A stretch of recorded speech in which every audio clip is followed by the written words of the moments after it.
Boa noite, amigos da rede.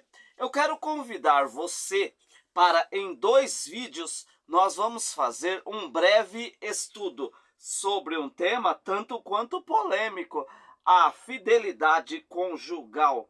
Vamos ver também sobre traição no namoro e no casamento e o divórcio. E a grande questão do momento: relacionamento amoroso virtual é traição? Pelas redes sociais namorar? Vai deixando aí nos comentários a sua opinião. Vamos iniciar então falando sobre a fidelidade conjugal. Efésios 5:25 diz: Maridos, ame as vossas mulheres como Cristo amou a igreja. Maravilhosa esta comparação, né? Cristo, a igreja, marido e mulher. Nós precisamos amar a nossa esposa como Cristo amou a igreja. Um amor incondicional, uma aliança para sempre, de união, respeito, honra, fidelidade e confiança entre o casal. Pode ser que alguém não venha concordar comigo, hein? Mas para mim, a partir do momento que se assume um namoro ou noivado, este princípio já precisa ser seguido, hein? Mateus 18 dá base para isso. Tudo o que ligares na terra será ligado no céu, e o que desligar na terra será desligado no céu. Combinado o início do namoro aqui na terra, também foi combinado no céu. Então precisa haver união, respeito, honra, fidelidade e confiança entre o casal. Lógico, em cada etapa aumenta o nível, né? No namoro é tempo de se conhecer. No noivado, tempo de unir as forças, os recursos para preparar o casamento, né? Mas sempre com este princípio: a fidelidade, confiança, amor. Lembre-se, namoro não é noivado e noivado não é casamento, hein? Noivado, ele é um namoro. Agora, um casamento, ele também é um namoro e precisa ser sempre um namoro, né? Eu sei que entre o casal acontece desentendimentos, isso é normal entre os casais, né? Cada um pensa diferente, homem e mulher, imagina, né, queridos? Mas o casamento precisa ser um eterno namoro. Sexo antes do casamento não é do agrado do Senhor, sabemos bem. Isto chama-se fornicação, assim como também viver uma vida amasiada, só juntos, né? Sem confirmar no cartório e diante de um sacerdote, né? Isto é fornicação e não agrada a Deus. Segundo tópico agora. Vamos falar de traição ou adultério. A traição é uma das piores atitudes que um cônjuge pode cometer. Muito poucos os relacionamentos que sobrevivem a uma prática dessa. E se sobreviver, causam feridas crônicas no casal, na família. Pela lei humana, existe uma justa e dura consequência aos adúlteros, sabemos bem. Aos olhos de Deus, isto é um pecado com graves resultados, consequências. Provérbios 6:32 diz: o que adultera com uma mulher é falto de entendimento e destrói a sua alma. Olha só o que o faz. Bom, eu quero dizer na linguagem popular que quem trai a esposa ou o marido é, na verdade, com todo respeito, é um burro. E de certo ele vai ser atormentado na sua alma pelo próprio erro cometido, né? Eu conheço homens que traíram as suas esposas E são, na verdade, burros, viu? Com todo respeito. Porque eles jogaram fora um relacionamento consolidado, filhos abençoados, uma família estruturada para a vida inteira. Maridos que trocaram esposa, ou esposa que trocou o marido, pessoas bonitas, honestas, trabalhadoras, dedicadas, amorosas. E eles trocaram por uma aventureira do mundo aí perdido, entregue à perdição. E eles trocaram, queridos. Hebreus 13:4 diz: o casamento deve ser honrado por tudo, o leito conjugal conservado puro, pois Deus julgará os imorais. Olha só, e os adúlteros serão julgados. 1 Coríntios 6:18. Quem peca sexualmente, peca contra o seu próprio corpo. Olha só, hein, queridos. 1 Coríntios 6:16. Quem se juntar com uma meretriz, faça um com ela. Meu, isso é um terror, hein? Fazer um com uma meretriz. No espírito, né, quer dizer. Gálatas 5:19.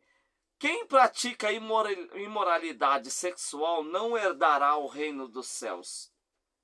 Quem adultera trai não só o cônjuge, mas envergonha a família, os filhos, os pais. Todos, na verdade, são traídos pelo adúltero. Olha, um dos braços fortes do pecado é a imoralidade sexual. O sexo dentro do casamento é uma bênção, não é pecado. Foi Deus que instituiu. Agora, fora do casamento tem sido o grande mal da humanidade. Veja que pecados sexuais encabeçam a lista de obras da carne escrita por Paulo. Mas isto vem desde Adão e Eva. Logo após o primeiro pecado, Deus precisou cobrir as partes íntimas com a pele de animal, né? No primeiro casal. Já mostrando que seria esta a parte mais atacada pelo pecado, o sexo. Por toda a história, povos, nações como Sodoma, Assíria, Grécia, Babilônia e principalmente nos dias de hoje, estão todos os povos mergulhados nos pecados sexuais. Hoje não temos vivido essa triste realidade, queridos? Olha, eu sempre converso com a minha esposa. Eu tenho um compromisso sério com ela e com os nossos filhos e com os meus pais. Em primeiro lugar, acima de todos, eu tenho um compromisso com Deus. Eu posso trair a minha esposa sem ninguém saber, mas Deus já vai saber quando eu estiver planejando. Se eu quiser atender às vontades da minha carne, eu sempre vou trair, mas eu tenho um compromisso em primeiro lugar com Deus, e eu tenho que dizer não às vontades carnais. Bem, sabemos que agora, não só se deitando com uma mulher, que é concretizado o adultério. Mateus 5:28 disse Jesus: qualquer que atentar numa mulher para a cobiça já em seu coração, cometeu adultério com ela. Ser tentado, queridos, não é pecado, mas se houver o desejo no coração, entra pelos olhos, desce para o coração e torna-se um desejo, é pecado. Está aqui então a primeira parte deste estudo, muito importante, sobre a fidelidade no casamento. Acompanhe aí a sequência, meus queridos, e nós vamos já ver a sequência do estudo. Eu quero colocar uma pergunta. Em qual situação é liberado o divórcio? Mateus 19, do 3 ao 9, Jesus explica isso. Vamos ver. Então chegaram ao pé dele os fariseus, tentando-o e dizendo: é lícito ao homem repudiar a mulher por qualquer motivo? Ele, porém, respondendo, disse-lhe: não tendes lido que aquele que os fez no princípio, macho e fêmea, os fez, e disse: portanto, deixará o homem pai e mãe, e se unirá à sua mulher, e serão dois numa só carne. Assim não são mais dois, mas uma só carne. Portanto, o que Deus ajuntou, não separe o homem. Disseram-lhe eles então: por que mandou Moisés dar-lhe carta de divórcio e repudiá-la? Disse-lhe ele: Moisés, por causa da dureza dos vossos corações, vos permitiu repudiar as vossas mulheres, mas ao princípio não foi assim. E eu vos digo, porém, que qualquer que repudiar a sua mulher, não sendo por causa de prostituição, e casar-se com outra, cometeu adultério. E o que casar com uma repudiada, também comete adultério. Então está aí um texto bem claro, né? Para que não gere polêmica e nem dúvidas. É liberado pela dureza dos nossos corações o divórcio no caso de prostituição. Mas não foi assim que Deus planejou o casamento, a família. Sempre vai ser necessário o perdão, hein? Isso em qualquer circunstância. Porque aí quem vai sofrer mais é a vítima se não tiver perdão. Então, no caso de prostituição, pode-se pela dureza dos vossos corações. Ainda assim, isto é tanto quanto polêmico, não é mesmo? Porque nós que já cremos no Senhor, não podemos ter o coração duro, né? Então, o ideal nos olhos de Deus é o perdão, a reconciliação, né? O arrependimento do adúltero, né? Nem sempre é assim, todos conseguem. Eu conheço casais que houve adultério e depois houve o perdão, a restauração do casamento. E hoje são muito felizes, fiéis um ao outro e servem ao Senhor juntos. Eu conheço, mas outros não conseguem ficar juntos mais, né? Agora, tem um outro problema. Uma mulher que por anos é vítima de feminicídio, vive apanhando do marido, a ponto de morrer na mão de um sem vergonha. O que ela precisa fazer nesses casos? Vai viver com ele até morrer? Não. Ela precisa denunciá-lo à polícia. Ele precisa ir para a cadeia. E aí ela vai decidir. Ou ela fica orando e esperando pela conversão dele, o arrependimento, né? Ou então se divorcia, porque ela não vai morrer na mão de um sem vergonha, né? Deus, logicamente, não vai querer que ela passe o resto da vida sofrendo na mão de um homem desse, né? Colossenses 3,19. Vós, maridos, amai vossas mulheres e não irriteis contra ela. 1 Pedro 3,7 diz: marido que não respeitam a esposa, as suas orações não serão ouvidas. Então, um marido que xinga a esposa, briga a esposa, até bate na esposa, não adianta nem orar, hein? Porque o Senhor não vai ouvir as suas orações, que dirá a salvação, aí que não tem mesmo, né? O próximo ponto, queridos: o namoro pela internet é um adultério? Isso também hoje em dia é muito polêmico, hein? Bom, eu vou dar a minha opinião, hein? Ter amigos e amigas nas redes sociais já precisa se ter devidos cuidados para quem é casado, né? Agora, na minha opinião, eu não acho errado ter amigos e amigas na internet. Agora, conversas íntimas, troca de fotos sensuais, desejo de estar com a pessoa presencial e até praticar sexo com ela, já está constituído o adultério. E eu vejo um texto na Bíblia que dá base para esta minha opinião, que pode já se ter um adultério pela internet. Mateus 5, 5:28. Qualquer que olhar para uma mulher para desejá-la, já cometeu adultério com ela no seu coração. Ver fotos e conversas, namorar pela internet, lógico que ocorre um desejo no coração de estar juntos e realizar a prática sexual presencial. Agora, então, mesmo sem consumar, já é pecado, porque houve o desejo.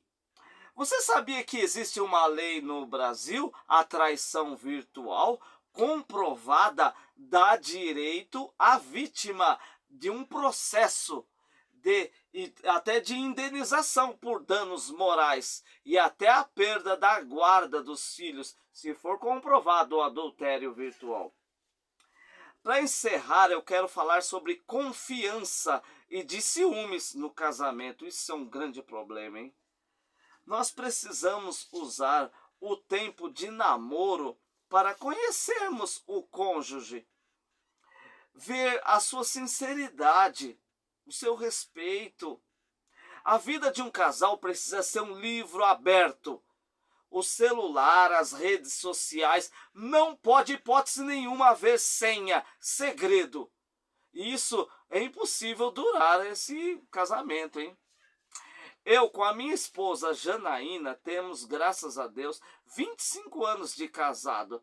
E nós sempre fomos muito transparentes um com o outro. Teve alguns momentos que tanto ela como eu recebemos cantada de pessoas aí na rua, ou no trabalho, na escola, né? Pessoas vêm né, ficam conversando e querendo amizade e já fica dando bola pra gente. E a gente contou um pro outro tudo o que aconteceu. Fomos claros.